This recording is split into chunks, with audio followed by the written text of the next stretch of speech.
So if you're balancing, but you're having to make huge compromises in your alignment to stay balanced, then it really is helpful to have someone to support your balance. And that's going to help you to find stability in the pose in the long term. So we're ready to start. Put yourself into a seated position. You can have your legs out in front if it's more comfortable. If you're happy to sit in Siddhasana or in Sukhasana, or some of you might even be able to manage lotus or half lotus, but it has to be comfortable. There's no point getting into an asana if it's going to distract you, especially at the beginning of practice when we're doing our breathing. If your mind is just on how much your knees or your hips or your ankles are troubling you, then that's not going to be a good place to start practice. So bring your focus to your breath and start to observe what's happening. If you've rushed around to get here, not that you've had far to go, if you've gulped a coffee, if your body is still adjusting to being up, then just take a few moments to find that nice deep calm in your breath. Make sure that your breath is slow and so we're just going to remind ourselves of Ujjayi breathing this morning. I haven't been doing the more energetic pranayamas for a number of reasons. And one is that the wisdom is that these should be taught in person so that your teacher can keep an eye on you, make sure you're safe.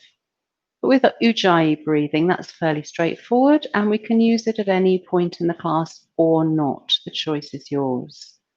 Ujjayi means victory, and the victory we're talking about here is victory over the Kashita Chitta, the restless mind.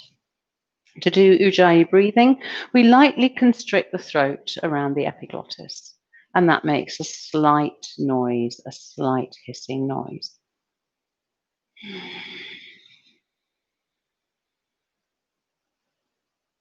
So inhale. Constrict the throat lightly and breathe out, making a slight hiss in the throat. And we use this breath to give us focus, to focus our commitment when we're doing challenging postures. So when you're trying to balance, and you're getting a little bit frustrated with yourself, it's really nice to use the Ujjayi breath so that you can focus on calming the mind, which is what we need to balance. So when we're balancing, and this is the advantage of a remote class, we don't have to worry about what other people will think if we fall over. No one need know. You'll know if I fall over, but I won't know if you do. So let go of that fear. Obviously, you don't want to hurt yourself, but mostly when we worry about falling in class, it's our ego, worrying about what we look like, or just getting cross with ourselves because we're not quite at the equilibrium, we haven't quite achieved the equipoise that we would like. But remember, yoga is a journey. We practice non-harm, ahimsa, and that also applies to ourselves. So avoid lobha, avoid greed, avoid attaching yourself to the results of your actions. Let them go. Let what will be, be. Drop the chin onto the chest on an exhalation, and as you inhale, draw one ear to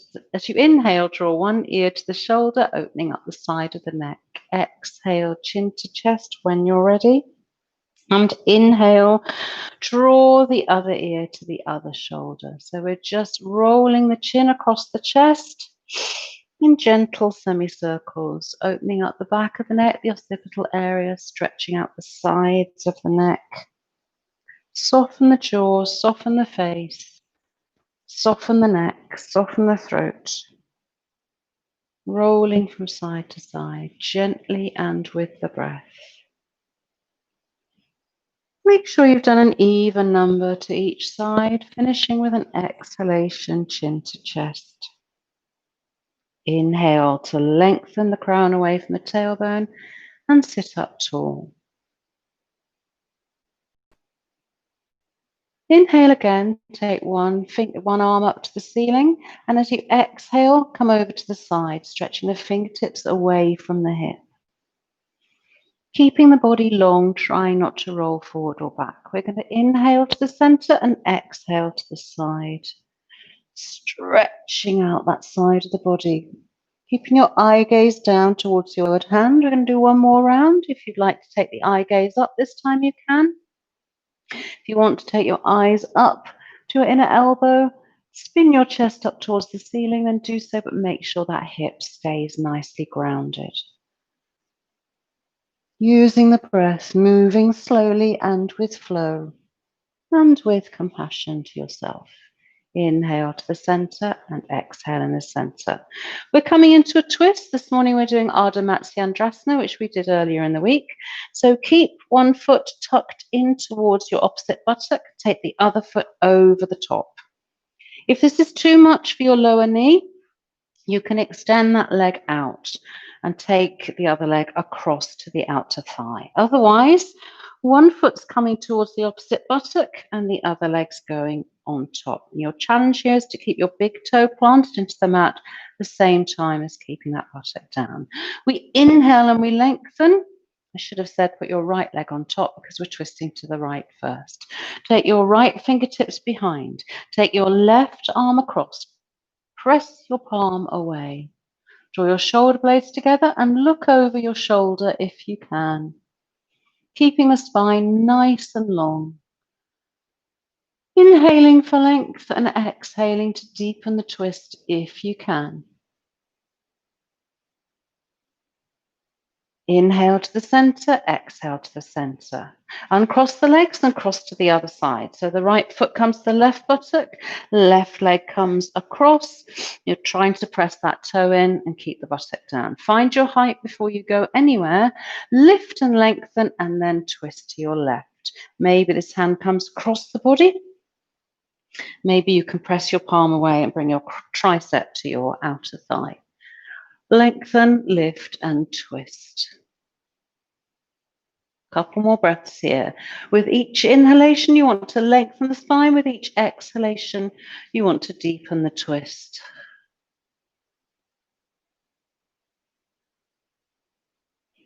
One more breath here. And then inhale to the center, exhale to the center.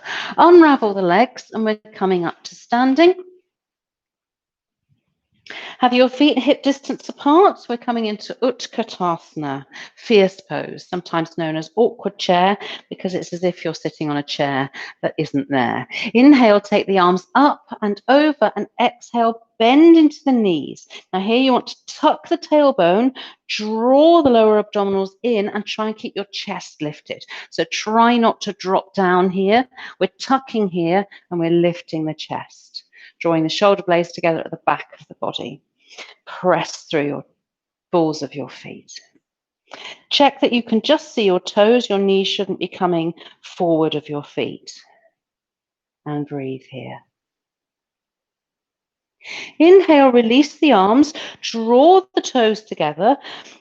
Clasp your hands together. Press your palms together with your right thumb on top of your left. Lift and lengthen the body. And as you exhale, see if you can come up onto the balls of your feet. Keep your eye gaze straight ahead, or if you're feeling brave, you can use your Ujjayi breath here. Maybe you can float your eye gaze up towards your fingertips. That's going to make it much more challenging. So this is Akarnasana, arrow pose. Looks very, very simple, but actually you're using the muscles of your core to find balance here, and you need to calm the mind.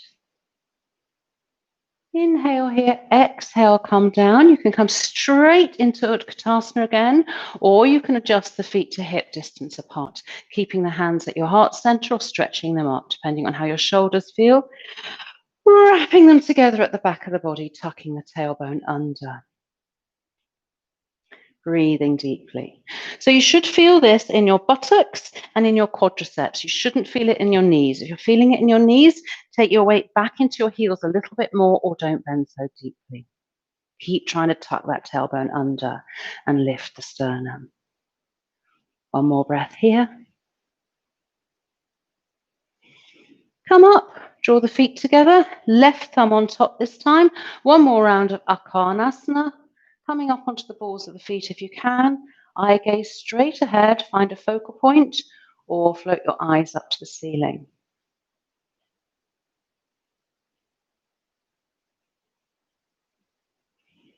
Gently does it. Use that breath, find that calm. Inhale, exhale, release the eye gaze, release the heels, release the hands to the heart center. So adjust your position so you're at one end of the mat. Have your blocks, the back of your chair, your piece of furniture, whatever you need for here for our flow sequence for our warrior 3. Before we go into that, Parsvakonasana. Bend the knees, take the right foot back. Wherever your back foot is, you want to try and get your hips parallel. So if you need to take your foot wide, then take your foot wide. The angle of your foot also is dependent on the flexibility of your hips. We're trying to get the pelvic heads level. Inhale here, both legs straighten, both hips are level. Take the arms out to the sides, and as you exhale, we're going to come forward. Maybe you can clasp the hands behind. Come down with your back flat as far as you can, and then release the head. Maybe you can take the arms further up and over, pressing down through the ball of the big toe, the ball of the big toe mound, and the heel of the back foot. Inhale, come up, soften the knees, bring the back foot in and change legs. Release the arms, left foot comes back now, or whichever side you haven't done. Level off the hips as much as you can. Straighten through both legs, open the front of the body, take the arms out. Maybe you can clasp them behind and then come forward with a flat back. So keep drawing your right hip, the hip of your front leg back, and the hip of your back leg forward, so that you're not opening out to the side. You're trying to keep long here. Tuck the chin in and release the brow towards the shin. Breathing deeply. Inhale, bend both knees, come back up. Draw the back leg into the front of the mat. So stand into Tadasana, mountain pose at the front of your mat. Energy through the legs. Draw up through the front thighs. Draw the muscle away from the kneecap here. Very slight bend in the knees, very slight softening in the knees. Soften the arms as well. Now inhale, take the arms up and overhead, and then draw them back to your heart center and come into Utkatasana. Come back up again. Draw your right knee into your chest and find your balance here with the right knee lifted. From here, take your right leg back and find warrior 3. I'm a bit too near the piano here, so conveniently I'm going to lean on it. So here, press through your right heel, press away, stretch your arms out in front or reach them down towards your block. Keep squaring off that hip as much as you can. Inhale, drop down into a long lunge. So adjust your back foot as necessary. Make your fingertips light, still with your hips nice and square. Look forward. And then press into your right hand and twist to your left. Lunge twist here. Inhale, release the twist. Exhale, come up into crescent lunge. Inhale, press your back foot down, adjusting your hips into warrior 1. And open your chest here if you can. Exhale. Inhale, float your hands back down to frame your foot. And from here, press into the hands. Draw the front foot all the way back into three-legged dog. So the front leg, the left leg now becomes your lifted leg. Press your right heel to the ground and your left heel to the ceiling. Now inhale, bend both knees and draw that knee all the way back to where it came from. And from here, we're going to draw, we're going to press into that front leg, draw your weight forward and see if you can lift your right leg back up into warrior three. Then come up, draw the arms up and bring them back to your heart center. So from here, take your right leg back and come into warrior two. Inhaling and exhaling deeply. Stretch the back arm up and over and come into extended side angle. Stretching that back leg away if you can, opening your chest to the ceiling. Now come up, straighten both legs, adjust both feet, hinge from the hip and come forward into a wide-legged forward fold, Prasarita Padottanasana. Maybe your fingertips come to the floor, maybe your forearms come to the floor. Deep breaths here, use your Ujjayi breathing. Turning the toes in slightly so that you can open out more the bottom of the hips, back of the hips. Inhale, come onto your fingertips, turn the toes out and the heels in and come up into Utkarta Konasana. Drawing your shoulder blades together, lowering your hips as much as you can. Again, Ujjayi breath.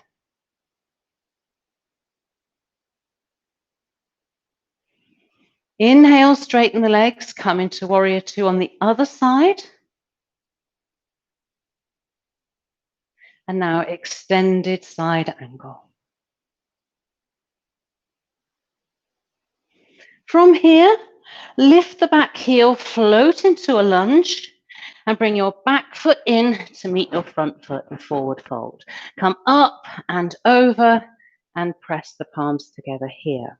So if you've got props or blocks or furniture, it needs to be this side now. So adjust that if you need. We come up and over and into Utkatasana. Bending the knees deeply, tucking the tailbone under. Eye gaze forward or up if you've got your hands up, your choice. Inhale, straighten the legs. Bring the left leg into the chest, give it a hug, find your balance. When you're confident of your right leg, float the left leg back and stretch the arms away.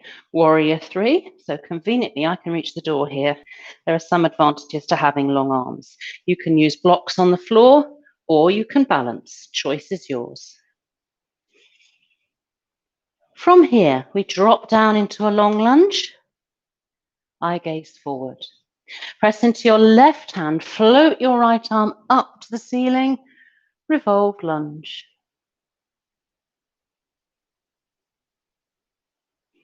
Inhale, release the revolve.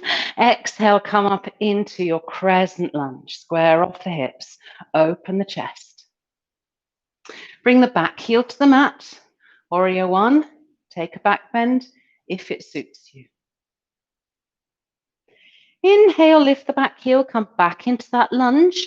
Press into both hands. Now your front leg goes all the way back and up and becomes the lifted leg in three-legged dog. So work your left heel down to the mat if you can. Work your right heel up to the ceiling. Work your chest towards your thigh. Inhale, bend both legs. Draw the lifted leg all the way forward. So you're coming back into lunge. And now you've got another go at warrior three. So if you didn't lift your hands last time, maybe you can lift them this time. And then bend your supporting leg. Take your arms up and over and exhale. Hands to heart center. Well done. So now inhale, take the arms up and over. Exhale, come to a forward fold. Walk the legs back into downward facing dog. Inhale onto all fours and exhale into child's pose. Take a couple of deep breaths to recover in child's pose. So you might want to have a look here. Just going to show you the next pose. If you know what you're doing, go straight into it. We're coming into dolphin. So in dolphin, you want to bring your forearms to the mat and make sure that they are elbow distance apart. So clasp onto your triceps to get the measurement correct. And then without moving your elbows, take your hands forward and clasp them. Tuck the little fingers in and create a fist here. We're not bringing the head to the mat. That's really important. This isn't a headstand, it's dolphin. Tuck the toes and lift the bottom as if you're coming into downward dog. So downward dog is your alternative if you don't like this. And from here, press into the forearms and start to take the weight out of your feet, walking your toes in towards your shoulders. So you want to really be active in the shoulders here, really press through the arms and use your abdominal muscles here. It's quite tough, so when you've had enough of it, draw down into child's pose. If you're still there, work it for a couple more breaths. This is to build up your strength so that eventually we can work our way into headstand. I'm not going to do that virtually. If you're going to try headstand, I'd like to be in the room with you. But this is a good way of building up that strength towards that. So when we get back to normal and we start doing face-to-face classes, we can have a go at that, perhaps. So if you want to have another go, again, line up the elbows, clasp the hands, come into your downward dog, walk your feet in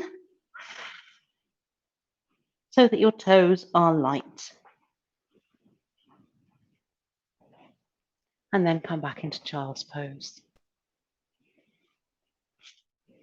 So from child's pose, come down onto your belly.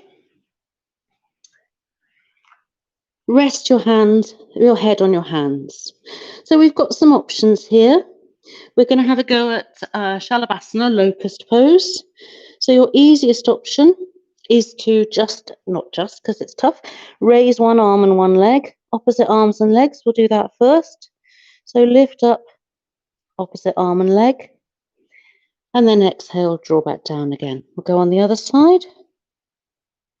Same thing. And draw back down again. So from here, you can do both here, or you can take your hands behind, press your fingers down the seam of your trousers, or imagine that it is not there, and then press your fingers away, your toes away, draw your heels together, and lift your chest. So all of those options are available. One arm and one leg, both arms, or maybe just the upper body, or maybe just the lower body.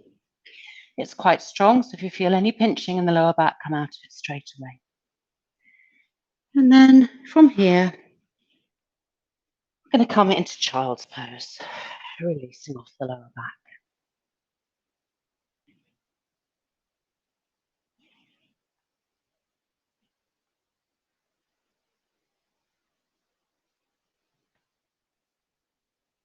So from here, turn yourselves over and we're coming down onto the floor, hugging the knees into the chest.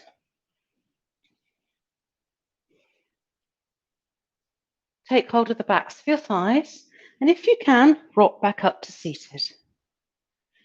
And from here, stretch the legs out in front and see if you can come down to the floor, but this time we're going to keep the legs extended and maybe even the arms extended as well. So engage the abdominal muscles, come down one vertebra at a time if you can. Take the arms overhead. Inhale here, and as you exhale, you're going to try and come back up again. Drawing the belly button in, seeing if you can come up with the heels still on the floor, and then we finish it with a forward bend into Paschimottanasana. So this is Gatyat Paschimottanasana, dynamic stretch of the west side of the body. So you might need your Ujjayi breath here. You might get a bit of trembling in the abdominal muscles if they're not working, they're not wanting to work very hard. I'll let you into a poorly kept secret. It was my birthday yesterday, so I had far too much chocolate cake. So my abdominal muscles are really not quite sure if they're still present and correct underneath all the chocolate cake, but they're in there somewhere. So work within your own limits and do what you can. We're aiming for 3 or 4 of these, but you can stop at any point when you've had enough.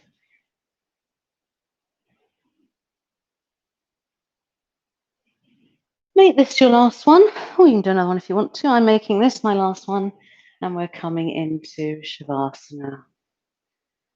So let everything go now. Let the feet flop out to the sides. Let the arms open to the sides, back of the hands come onto the floor. Soften the jaws, soften the eye gaze, soften the brow, soften the throat, soften the chest, soften the belly. So not quite as dynamic a practice as we sometimes do. A gentle flow, but a flow that nevertheless required quite a lot of focus and commitment. So maybe it was easier than you were used to, maybe it's a little bit tough, maybe some of the moves were tough, some of them were new. Do let me know. But at the same time, be open to yoga's many, many, many forms. There are hundreds of postures, as many different ways of doing it as there are teachers. But the essential message is the same. Yoga, from the Sanskrit verb yuk, to yoke or to unite. Bringing mind, body and soul together. An interior journey of the self, through the self, to the self. Finding out who you are, who you have always been. Being in touch with your internal, eternal reality.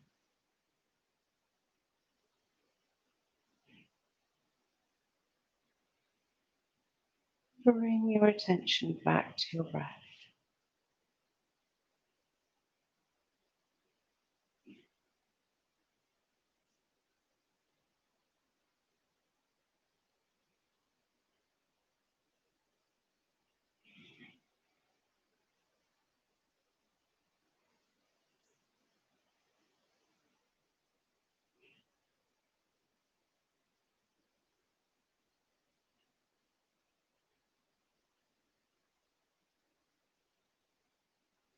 So, as always, Shavasana in these classes is very short. A half-hour practice is short enough. Ideally, we would practice for 75 to 90 minutes, of which 20 minutes could therefore be Shavasana.